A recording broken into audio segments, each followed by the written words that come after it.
Bismillahirrahmanirrahim. Assalamualaikum warahmatullahi wabarakatuh. Alhamdulillah.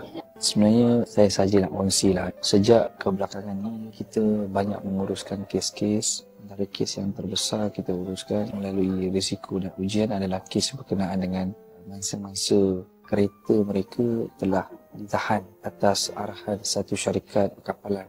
Proses demi proses yang kami lakukan, kita buat bersungguh-sungguh walaupun kita mengambil servis perkhidmatan, dan kita mengharapkan supaya nasib-nasib mereka ini dapat dibantu dan dibela. Harapan kita untuk melihat mereka ini dapat menembus kemahuan mereka untuk mendapat kembali hak mereka. Tapi apa yang saya jadi sangat sedih, setiap tahun kita akan lancarkan baju desain terbaru. Tapi malangnya pada tahun ini, apabila kita mengeluarkan satu desain baju yang saya sedang pakai ni, kita diganggu, disekat di laman sosial, termasuk setiap kali live kita di-ban, tak boleh menaikkan beg yellow kita. Itu adalah satu gangguan yang sangat besar. Kami meraih pendapatan dengan penjualan baju.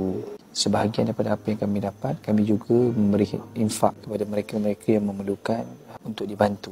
Saya pun rasa macam sangat kesal dan sedih sebab banyak sangat stok baju kita. Sepatutnya tidaklah perlu mereka ini menghalang, buat report supaya kita tak boleh naikkan beg kuning. Kita juga perlu berniaga untuk menyara kos overhead kita punya semboyan Malaysia. Saya juga minta kepada pihak Talibat, TikTok dan sebagainya, biarlah kami berniaga supaya kami dapat meraih pendapatan.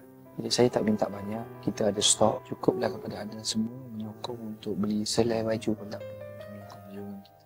Supaya kita dapat meneruskan perjuangan yang kecil ini, walaupun kita tidak menganggap ini satu perjuangan yang besar, tapi besar bagi kami. Jadi kami sangat memerlukan sokongan yang sangat tinggi kepada masyarakat. Saya ingin mengajak anda semua untuk mendapatkan baju yang saya kira memberi motivasi pada diri saya. Dengan RM55 yang anda beli, anda akan memiliki 2 helai baju. Besarlah harapan kami jika anda dapat membeli baju semboyan bersih yang terbaru. Dan saya ingin melihat seramai mungkin memakai baju jihad panji hitam ini supaya bergema pekikan semboyan dengan takbir laungan Allahu Akbar. Assalamualaikum warahmatullahi wabarakatuh.